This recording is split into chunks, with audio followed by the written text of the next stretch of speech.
परमेश्वरी भगवान की जय। देवादिदेव प्रथम तीर्थंकरे खजानर्षि आदिनाथ भगवान की जय। मूल नायक श्री कुंभनाथ भगवान की जय। वर्तमान शासन नायक भगवान महावीर स्वामी की जय। गुरु नाम गुरुदेव आचार्य भगवत श्री विराट सागर जी मुनि महाराज की जय। परम पूजनीय वर्तमान पट्टाचार्य आचार्य भगवत श्री विशुद्ध सागर जी मुनि महाराज की जय। दीक्षा प्रदाता आचार्य भगवत श्री विभव सागर जी महाराज की जय।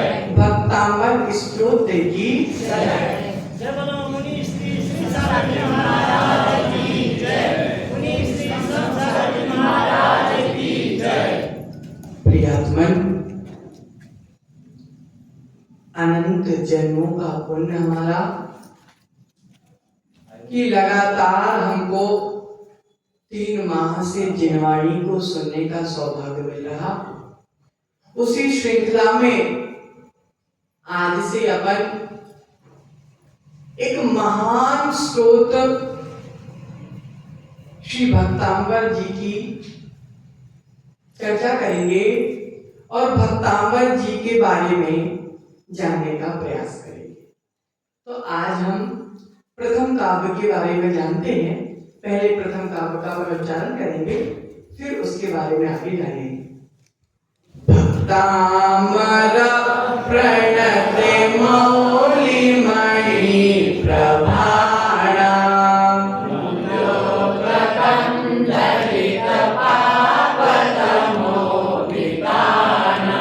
सम्यक् प्रणम्य जिने पादे युगं युगादा भवजले पततां जनानाम्। सबसे पहला शब्द आया भक्त। तो आचार्य मानतुंग स्वामी यहाँ पर भक्त का अर्थ बता रहे हैं कि भक्ति करने वाले को भक्त कहते हैं। भगवान आदिनाथ के चरण युगल में जब स्वर्गों के देव अपना मस्तक झुकाते हैं तो मस्तक पर पहना हुआ जो मुकुट है पहले से ही चमकदार होता है, लेकिन जब वह मुकुट पहनकर इंद्र देवगण प्रभु के चरणों में अपना मस्तक झुकाते हैं तो चरणों की आभा के कारण मुकुट और चमकने लगते।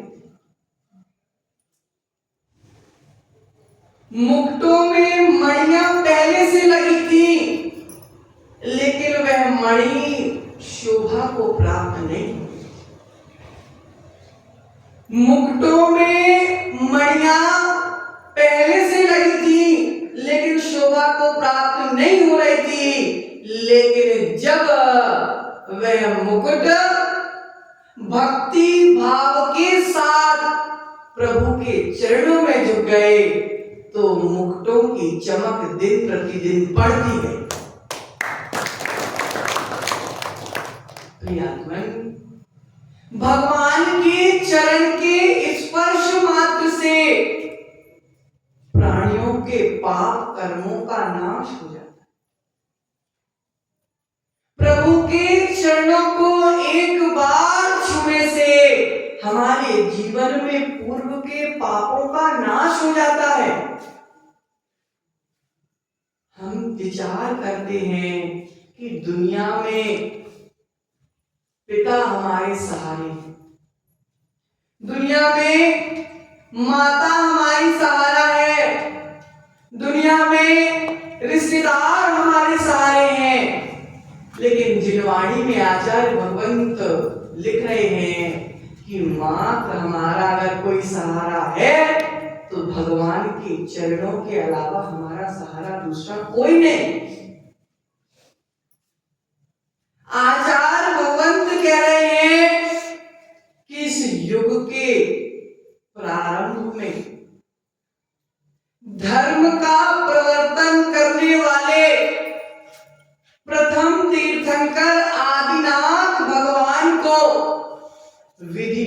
मेरा नमस्कार। आचार्यों ने सूत्र दे दिया भैया, अरिहंतादिषु भक्ति सम्मतम, अरिहंत आदि पंच परमेष्टि की भक्ति होना ही सम्यक दर्शन। सम्यक दर्शन, सम्यक दर्शन आचार्य कह रहे हैं तीनों लोक में महान है। सम्यक दर्शन के समान तीनों लोक में अन्य कोई उपकारी नहीं है। प्रियतमन, ऐसा उपकारी सम्यक दर्शन, इस भव सागर से पार करने वाला सम्यक दर्शन, इस संसार से पार करने वाला सम्यक दर्शन कहां से उत्पन्न हुआ? प्रियतमन, आचार्य मानतुंग स्वामी कह रहे हैं कि यह सम्यक दर्शन बाजार में बिकने वाला सम्यक दर्शन नहीं है मयूर भैया। यह सम्यक दर्शन पैसों से नहीं खरीदा जाता। ये सम्यक दर्शन मात्र और मात्र जिनेंद्र भगवान की भक्ति से प्रकट होता है। आत्मा की जो भावना है, आत्मा की जो श्रद्धा है, आत्मा की जो अभिव्यक्ति है, वह मात्र और मात्र हमें जिनेंद्र भक्ति से प्राप्त। यह जिनेंद्र भक्ति असंख्यात गुणी कर्मों की निर्जरा करने वाली। प्रियतमन, आचार्य कह रहे हैं कि सूरज का उदय होता है मयूर भैया तो अंधकार अपने आप चला जाता है। सूरज जैसे ही नवमंडल में आता है वैसे ही अंधेरा इस नवमंडल को छोड़कर चला। सूरज के आते ही अंधकार का नाश हो जाता है। उसी प्रकार जिनेंद्र भक्ति का जीवन में आने से अज्ञान के अंधकार का नाश हो जाता है। जिनेंद्र भक्ति की महिमा अचिंत्य है।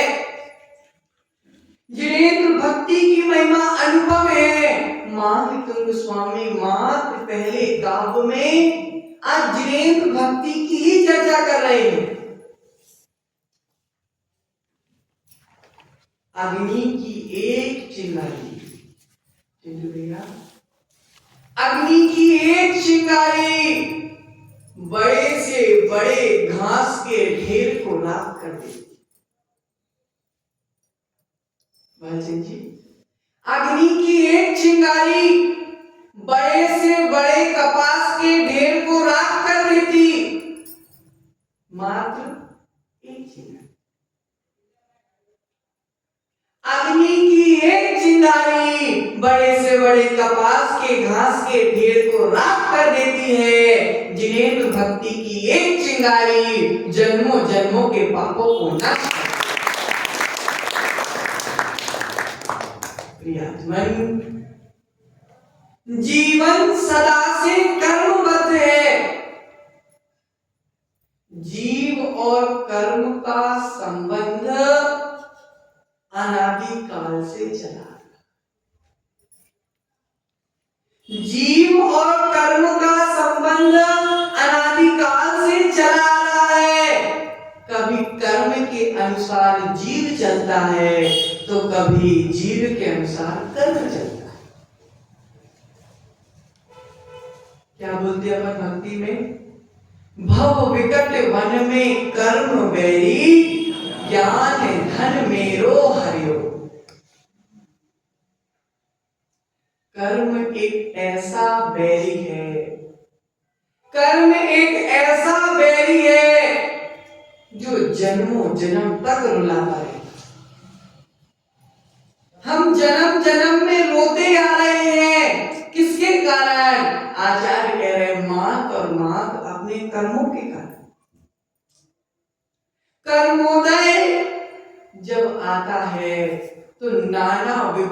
खुशियों को साथ में लेकर आता है, नाना आपदाओं को साथ में लेकर आता है। बड़ी से बड़ी बीमारी, बड़ी से बड़ी विपत्ति, बड़ी से बड़ी परेशानी हमारे जीवन में कब आ जाती है हमें पता नहीं चलता। किसके कारण? मात और मात पूर्व के हमारे कर्मों के कारण। कभी परिवार में रहते हुए, कभी समाज में रहते हुए कौन सा कर्म कब उदय में आ जाए पता नहीं। कभी कर्मों के कारण पारस भैया हमको मानसिक वेदनाएं हो जाती, कभी कर्मों के कारण हमको वाचनिक वेदनाएं हो जाती, कभी कर्मों के कारण हमको कायिक वेदनाएं हो जाती, कभी आदि व्याधि हो जाती, कभी ऐसी असाध्य रोग हो जाता है जिसका कोई इलाज नहीं।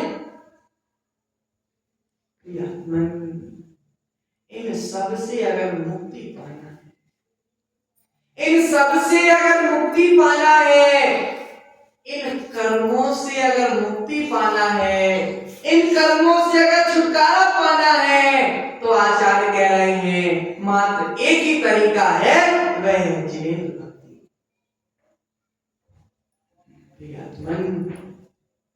आचार्यों ने तो श्रावकों के लिए सर्वोत्तम साधना अगर कोई बताई है तो जिनेंद्र भक्ति।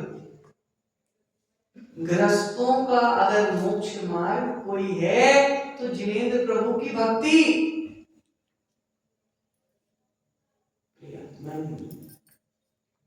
जब हमारे ऊपर संकट आए तो हमें क्या करना चाहिए? सबके मन में एक प्रश्न आता है कि अगर हमारे जीवन में संकट आए, हमारे जीवन में परेशानियां आए, हमारे जीवन में विपत्तियां आए, तो हमको क्या करना चाहिए? पूज्यों ने कहा, पूज्यों के जब हम चारित्र पढ़ते हैं, महापुरुषों के जब हम चारित्र पढ़ते हैं, तीर्थंकर भगवंतों के जब हम चारित्र पढ़ते हैं, जब तीर्थंकर के ऊपर संकट आते थे तो तीर्थंकर क्या करते थे? पारसनाथ के ऊपर पत्थर गिर रहे थे तो पारसनाथ क्या कर रहे थे? आचार्य मानतुंग स्वामी के ऊपर जब संकट आया तो आचार्य मानतुंग स्वामी क्या कर रहे थे? आचार्य प्रमोदचंद्र स्वामी के ऊपर जब संकट आया तो आचार्य क्या कर रहे थे? प्रियात्मन मानतुंग स्वामी, कुमुदचंद्र स्वामी, जितने भी महान आचार्य हुए, जब इनके ऊपर संकट आ रहा था, संकट हो रहा था, उपसर्ग आ रहा था, तो आचार्य कह रहे हैं वह किसी दूसरे का सहारा लेने नहीं गए। आचार्य कह रहे कि उन्होंने कभी दूसरे का सहारा नहीं लिया, उन्होंने तो मात्र सच्चे मन से जिनेंद्र प्रभु की भक्ति की। आचार्य मानतुंग स्वामी जेल में कैद हैं। आचार्य मानतुंग स्वामी जेल में कैद है। जब जेल के भीतर ताला लगा दिए गए तो महाराज ने भैया लोहे का हथौड़ा उठाकर ताला नहीं तोड़ा। जब महाराज के ऊपर ताले लगा दिए गए तो महाराज ने हथौड़ा उठाकर ताले तोड़ने नहीं बैठे। वह तो सोच रहे कि अगर मुझको हथौड़ा उठाकर ताला तोड़ना पड़ा तो साथ में रखी पिच्छी कमंडल को छोड़ना पड़ेगा। जब तक हाथ में पिच्छी कमंडल है, जब तक तो हथौड़ा में उठा नहीं सकता।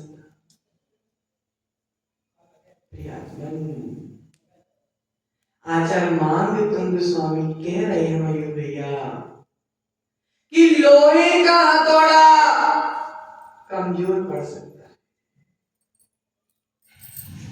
लोहे का हथौड़ा ममता दीदी कमजोर पड़ सकता है, लेकिन मेरी भक्ति का हथौड़ा कभी कमजोर नहीं पड़ सकता।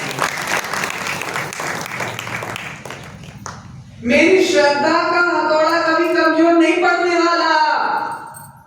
जब मेरे पास भक्ति का हथौड़ा है, जब मेरे पास श्रद्धा का हथौड़ा है, तो फिर लोहे के हथौड़े को उठाने की क्या जरूरत। प्रियतमन, लोहे के बल से भी ज्यादा बल श्रद्धा का होता है। लोहे से ज्यादा मजबूती श्रद्धा में होती है। लोहे का बल दिखाई देता है, लेकिन श्रद्धा का बल दिखाई नहीं देता।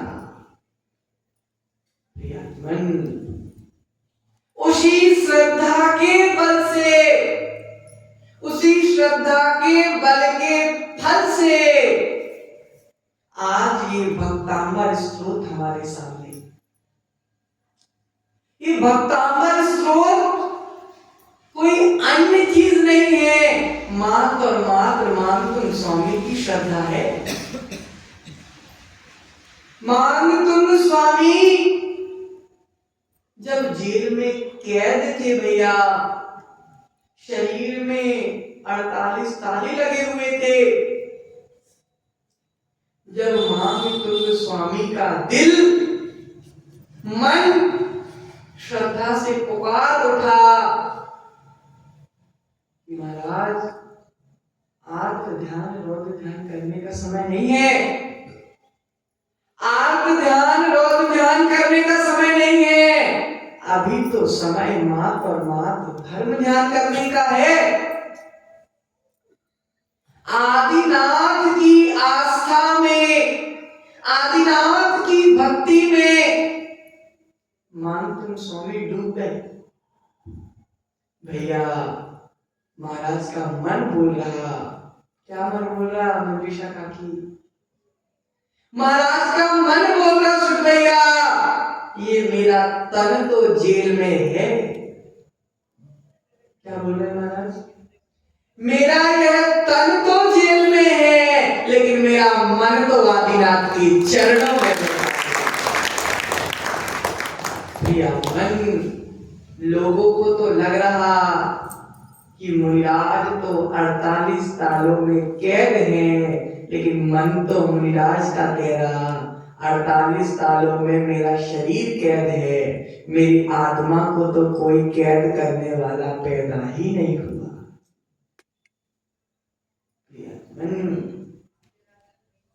मेरी आत्मा में तो एक भी ताला कोई नहीं लगा सकता।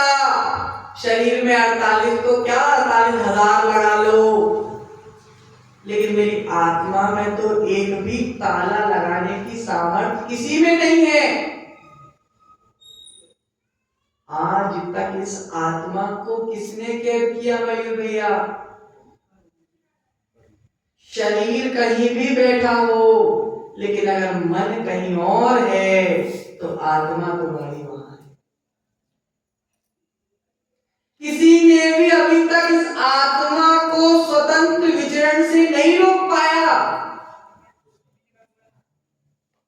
कर्म के उदय आने पर, कर्म के उदय आने पर ये शरीर कैद हो गया। महाराज क्या विचार कर रहे भाभी? कर्म के उदय आने पर आज इस शरीर कैद कर दिया गया, इस शरीर को जेल में बंद कर दिया गया, लेकिन विश्वास है जब कर्मों का उदय खत्म हो जाएगा तो मैं अपने आप मुक्त हो जाऊंगा। कर्म शांत हो जाएंगे तो मैं अपने आप जेल से बाहर निकल जाऊंगा।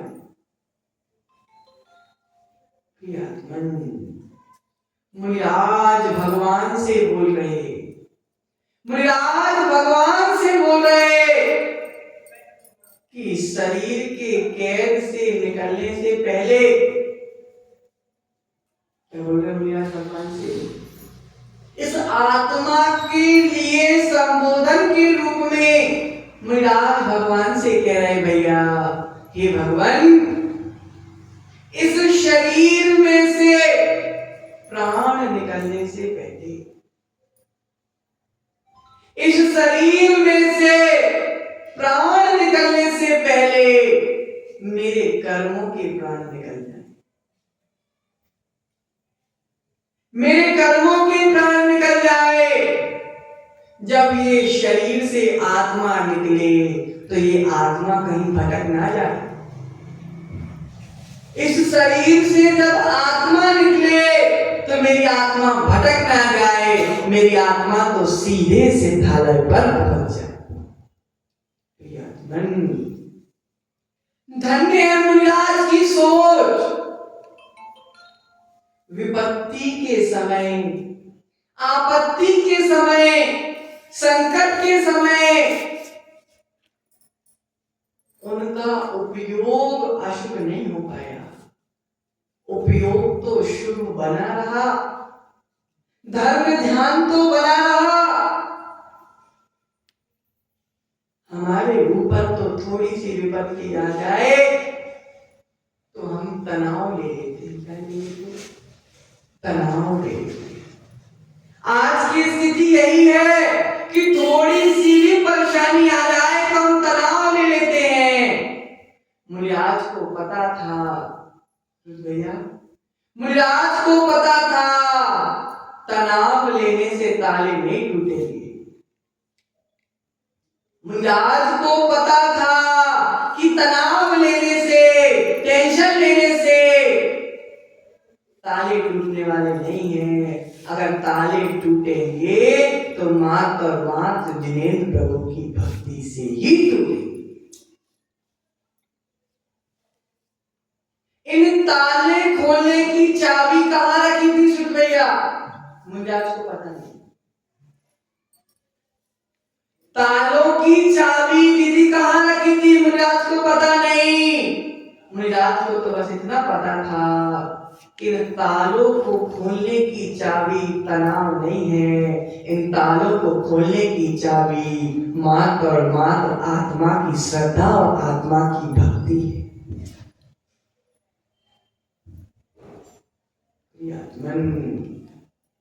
जिनेंद्र भक्ति के विषय में कहा गया पूजा कोटि समम स्तुतम। क्या कहा गया? पूजा कोटि समम स्तुतम। 1 करोड़ पूजा करने का जो फल मिलता है वह फल मात्र और मात्र जिनेंद्र के एक स्तोत्र के पाठ से मिलता है। कितने?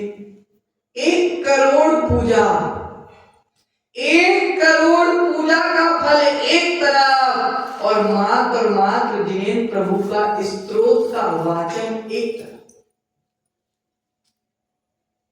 हमारे जैन दर्शन में अगर कोई सर्वश्रेष्ठ स्तोत्र है तो वह कौन सा है भैया? मात्र भागवत भक्तांबर। चाहे दिगंबर आमना हो चाहे श्वेतांबर आमना, दोनों आमनाओं में भक्तांबर स्तोत्र की महिमा बराबर है। एक बार पूज्य आचार्य भगवंत कर्नाटक की ओर विहार कर रहे थे भैया। तो विहार में पहले से स्थान निर्धारित नहीं होता कि कहाँ रुकना है, जहां पहुंच गए वहीं रुक जाते। तो आचार्य भगवंत का विहार चल रहा था। एक दिन का रात्रि विश्राम एक ग्राम पंचायत में हुआ और ग्राम पंचायत पूर्व में जिस जगह पे ग्राम पंचायत बना था वह जगह शमशान की भूमि थी, प्रेत जलाने की जगह थी। उस जगह पर वह भवन बनाया गया। तो आचार्य जी का रात्रि विश्राम वहां पे हुआ, सब कुछ अच्छा था।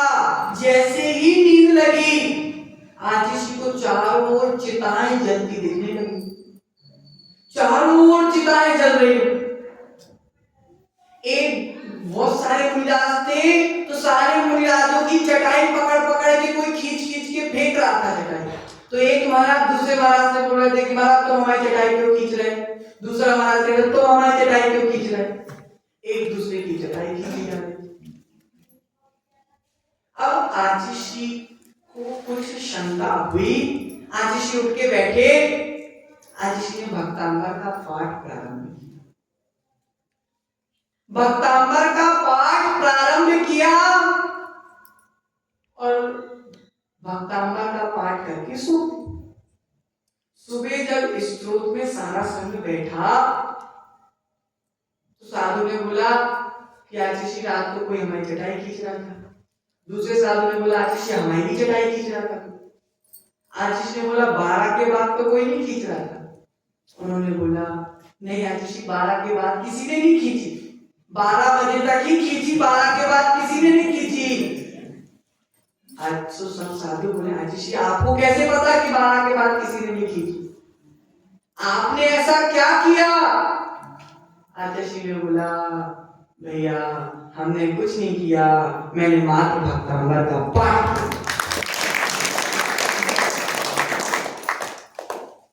इतनी महिमा, भक्तांबर की महिमा तत्काल समझ में आती।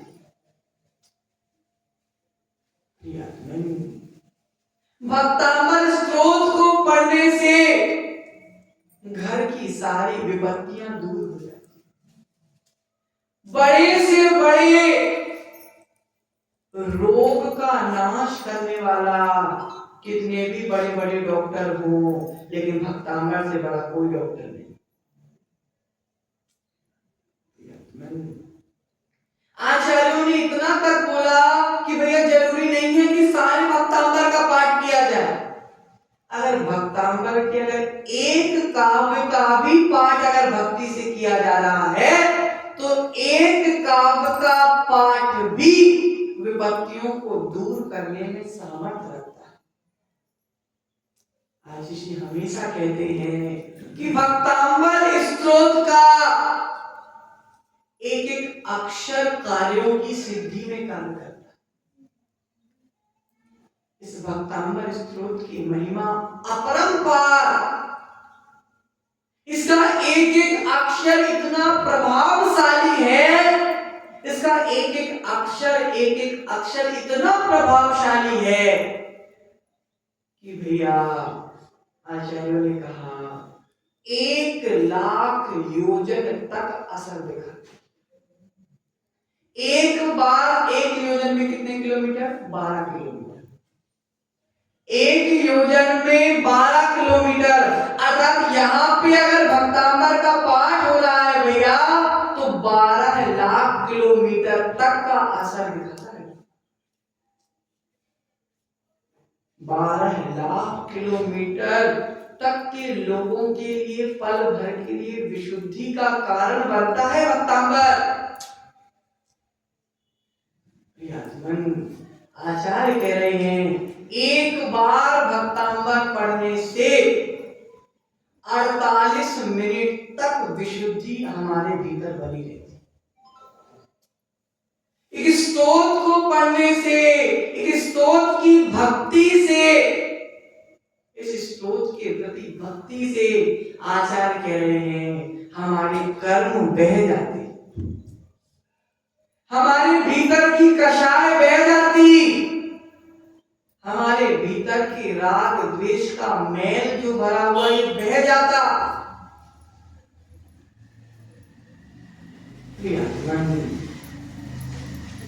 एक प्रश्न है कि जो गुण विराग भैया आदिनाथ भगवान के हैं वही गुण महावीर भगवान के हैं कि नहीं? वही बोला। जो गुण सिर्फ भैया आदिनाथ भगवान के है वही गुण पार्श्वनाथ भगवान के है कि नहीं है? वही गुण। मांग तुंग स्वामी ने मात्र इस स्त्रोत में आदिनाथ भगवान की चर्चा नहीं की। मात्र आदिनाथ भगवान को ही नमस्कार नहीं किया, क्योंकि जो गुण आदिनाथ के गुणों को नमस्कार। अर्थात इस स्त्रोत की इस स्त्रोत को पढ़ने से 24 तीर्थंकरों की भक्ति है।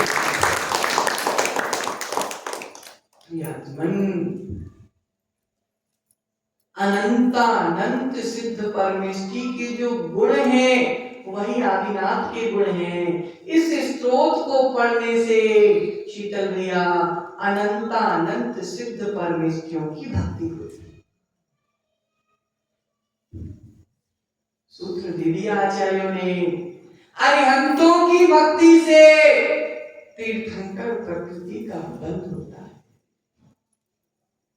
क्या सूत्र दिया? भक्ति जिद्वराणाम कि यदि जम पुब्बम संचिए कमम। आचार्य कह रहे कि जिनेन्द्र भगवान की भक्ति से, जिनेन्द्र प्रभु की भक्ति से, जिनेन्द्र की भक्ति से पूर्व के संचित कर्मों का नष्ट हो जाता है। पूर्व के संचित कर्म अपने आप नष्ट हो जाते मात्र जिनेन्द्र भगवान की भक्ति से। एकापि समर्थयाम जिन भक्ति दुर्गति निवारितुम पुण्यानि च पुर्युतुम दातुम मुक्ति श्रियम कृतिना। आचार्य कह रहे तुम्हारे पास कुछ हो या ना हो, तुम्हारे पास ज्ञान हो या ना हो, तुम्हारे पास चारित्र हो या ना हो, लेकिन अगर तुम्हारे भीतर मात्र जिनेन्द्र भक्ति है तो तुम्हारी विश्वास से कहता हूं दुर्गति कभी नहीं होने वाली। सूत्र में ही आचार्य ने कह दिया कि अगर तुम्हारे भीतर जिनेन्द्र भक्ति मात्र है तुम्हारी दुर्गति होने वाली नहीं है। इस भक्तांबर का पाठ करने वाला जीव, इस भक्तांबर का पाठ करने वाला जीव विश्वास से आचार्य कह रहे हैं कि कभी नरक गति में नहीं जाता। इस भक्तांबर का पाठ करने वाला जीव विश्वास से आचार्य कह रहे हैं कि ये गति में नहीं जाता।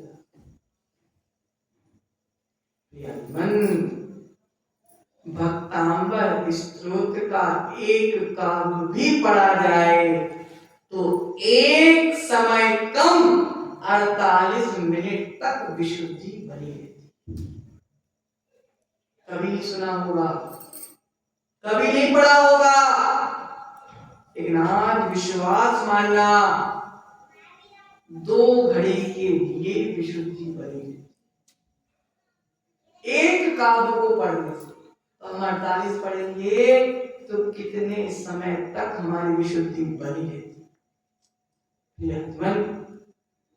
इस काव्य स्तोत्र के लिए अनेक नाम दिए गए भैया। सबसे पहला नाम दिया गया इष्ट कार्य साधक स्तोत्र।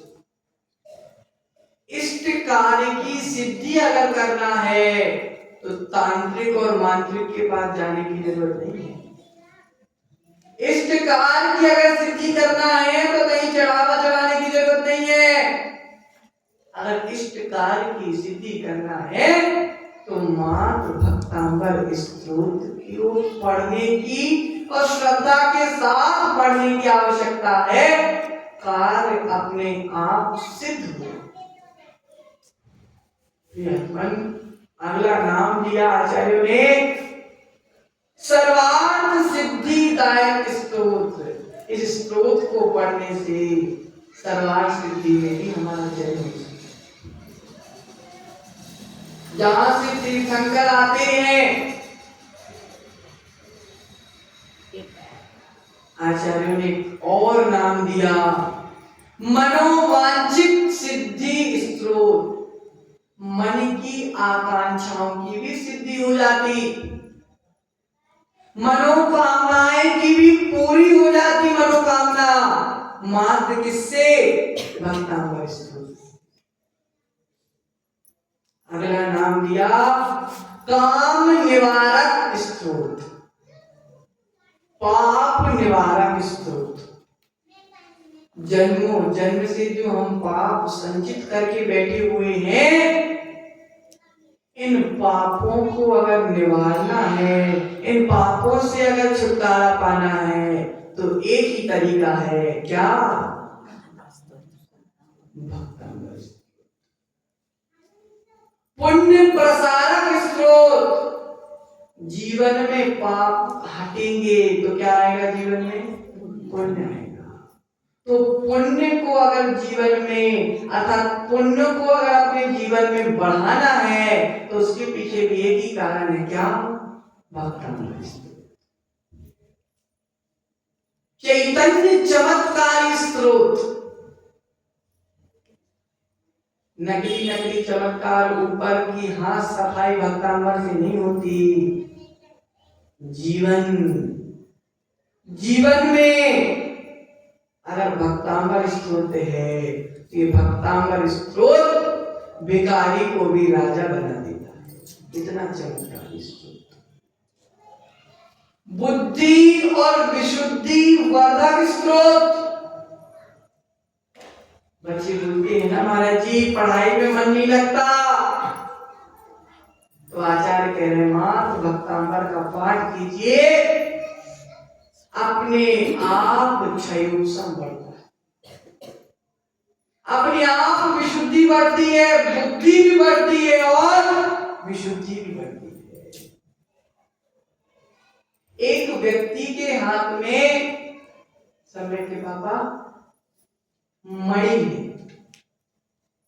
एक व्यक्ति के हाथ में मणि है और वह सोच रहा है कि मेरे हाथ में कांच है, और दूसरे व्यक्ति के हाथ में कांच है, उसको लग रहा है कि मणि है। फायदे में कौन? कांच वाला है। कितना भी कर लो, अगर वह सोच रहा है कि ये मणि है और बाद में उसको पता चलेगा कांच है, तो दुखी हो जाए।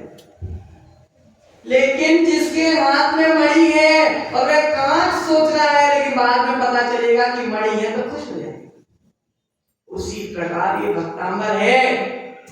आचार्य कह रहे भक्तामृत का अर्थ तुम्हें पता हो या ना पता हो, भक्तामृत का अर्थ तुमको आता हो या ना आता हो, लेकिन मात्र भक्तामृत को पढ़ने से ही असर हमारे जीवन में आ जाए। अर्थ तो बाद में पता चले, कोई बात नहीं, अर्थ आए या ना आए, पाठ मात्र से हमारे जीवन में सुख शांति समृद्धि अपने आप आने लगती। आचार्य बताते हैं, पहले काव्य की पहली पंक्ति में जितनी मात्रा है ना भैया, उतनी ही मात्रा 48वें काव्य की अंतिम पंक्ति में। किसी छंद को लेकर मांगतुंग स्वामी लिखने नहीं बैठे थे, मात्र भीतर की भक्ति से लिखने बैठे थे, और भक्ति में इतना दम था कि पहले काव्य की पहली पंक्ति की मात्रा और 48वें काव्य की अंतिम पंक्ति की मात्रा, अर्थात पूरे भक्तामृत की एक एक काव्य की एक एक पंक्ति में बिल्कुल बराबर बराबर मात्रा है।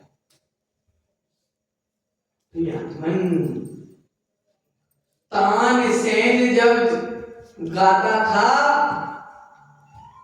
तो बुझा हुआ दीपक जल जाता। क्यों दीदी? तानसेन जब गाता था तो बुझा हुआ दीपक जल जाता था। आचार्य मांगतुंग स्वामी कह रहे हैं, जब मैं भक्तामृत गाता हूं तो मेरे 48 ताले टूट जाते हैं। जब मैं भक्तामृत गाता हूं, जब मैं भक्तामृत की रचना कर रहा था, जब मैं भक्तामृत का पाठ कर रहा था, तो मेरे भीतर का ईश्वर जाग जाता है, मेरे भीतर के श्रद्धा का दीपक जल जाता है, मेरे भीतर की भक्ति का दीपक जल जाता है, मेरे भीतर की आस्था का दीपक जल जाता है। प्रिय आत्मन,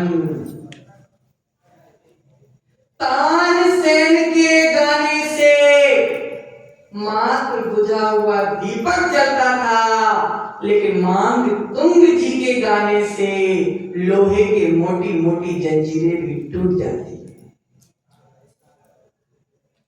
तानसेन के गाने से बादल अपने आप जल बरसाने लगते थे, लेकिन समंत भद्र महाराज कह रहे, जब मैं गाता था तो पाषाण का पिंड भी फटकर चंदा प्रभु की प्रतिमा निकल आती। आचार्य कुमुद चंद्र स्वामी कह रहे, जब मैं भक्ति से गाता था तो पारसनाथ अपने आप निकल आते थे। जब एक ही भाव स्तोत्र के निर्माता आचार्य वादिराज स्वामी जब एक ही भाव स्तोत्र की रचना कर रहे थे, शरीर में कुष्ठ रोग था भैया, शरीर में कुष्ठ रोग था, शरीर गल रहा था, सड़ रहा था, लेकिन जब भक्ति से स्तोत्र की रचना की तो वह गलता सड़ता कुष्ठ रोग वाला शरीर भी कांच के समान चमकने लगा।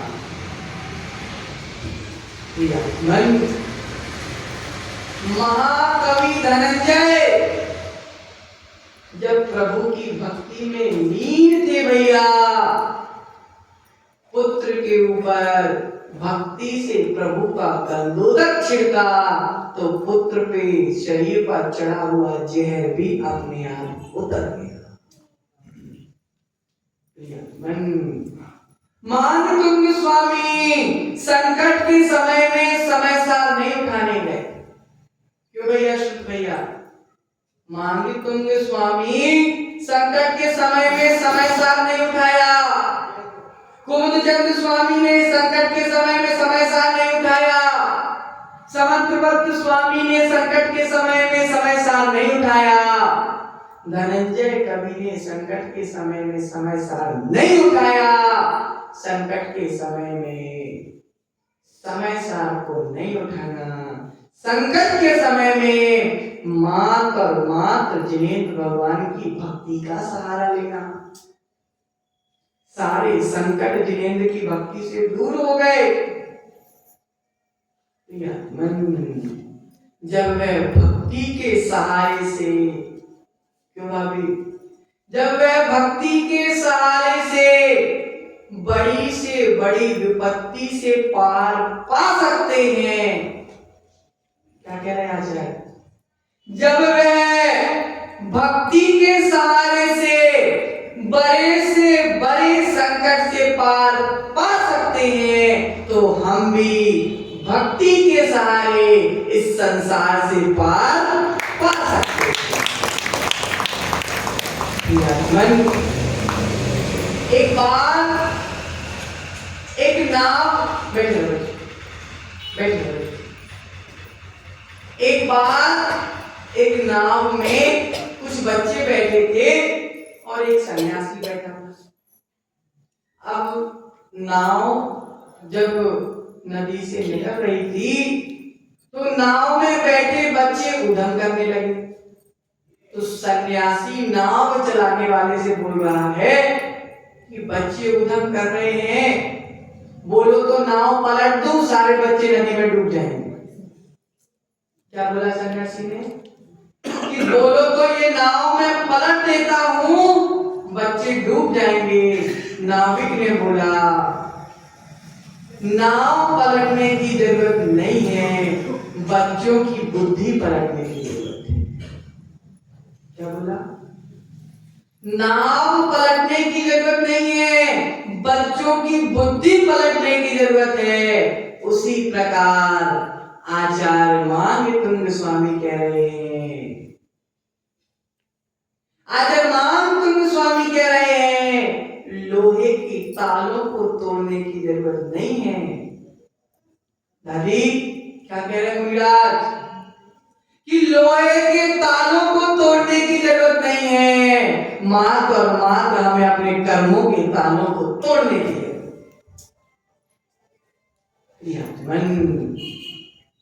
दीपक अगर घर में जलाया जाए तो घर का अंधेरा दूर हो जाता है। दीपक अगर घर में जलाया जाए तो घर का अंधेरा दूर हो जाता है। उसी प्रकार अगर वह दीपक अपनी आत्मा में जलाया जाए, कैसा दीपक? श्रद्धा का दीपक, भक्ति का दीपक। आचार्य कह रहे अगर ऐसा दीपक अपनी आत्मा में जलाया जाए तो आत्मा का भी अंधकार का अंधेरा दूर हो जाता है। प्रियतमन, आचार्य कह रहे ये मुकुट चमकने वाले नहीं है, ये मुकुट चमकने वाले नहीं है। जिस विशुद्ध परिणामों के साथ वह मुकुट प्रभु के चरणों में झुके तब वह चमके।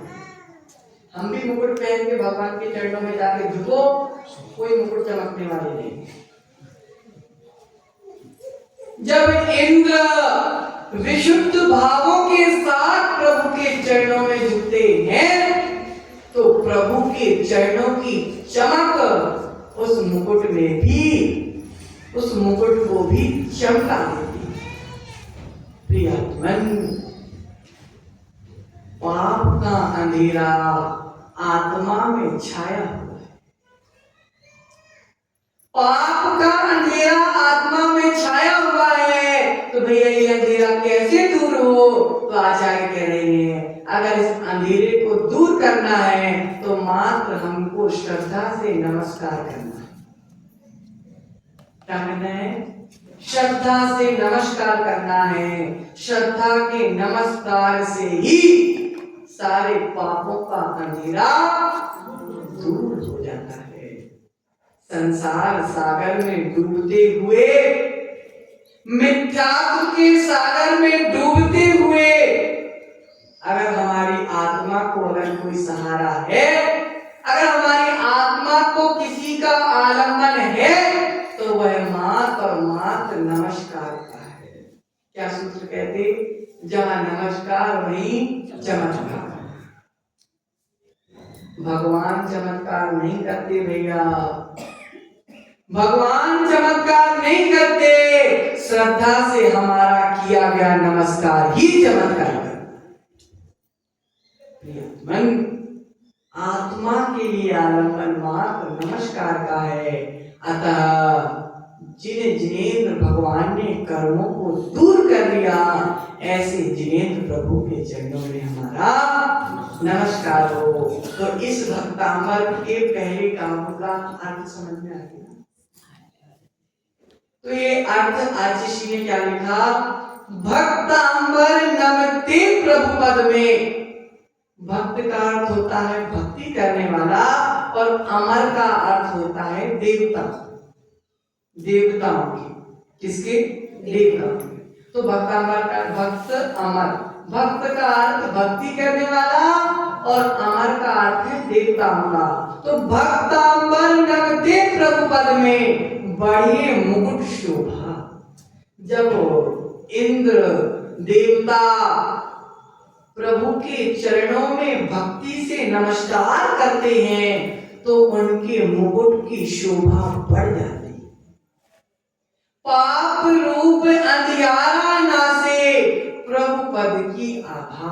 आभा का मतलब होता है रोशनी, अर्थात प्रभु के चरणों की जो आभा है, प्रभु के चरणों की जो कांति है, प्रभु के चरणों की जो चमक है, उस चमक के कारण पाप का अंधेरा दूर हो जाता है। भव सागर में डूब रहे तो आप सहारा हो। जो जीव भव सागर में, संसार सागर में, पाप के सागर में, भोगों के सागर में, मिथ्यात्व के सागर में, कषाय के सागर में, राग द्वेष आदि विभावों के सागर में जो जीव डूब रहे हैं, उन जीवों को मात्र सहारा कौन है? प्रभु मात्र आप हो। हे आदिश्वर, आदि जिनेश्वर, नमन हमारा हो। ऐसे आदिनाथ भगवान, ऐसे प्रथम तीर्थंकर, ऐसे आदिनाथ दिनेश्वर के जो गुण हैं, वैसे गुण जिसके भीतर है, सबको हमारा भक्ति के साथ नमस्कार। अब कल अपन दूसरे काव्य के बारे में जानेंगे, ठीक है। इसी मंगल भावना के साथ परम पूजनीय आचार्य श्री विभो जी महाराज की जय। जावाणी के ज्ञान से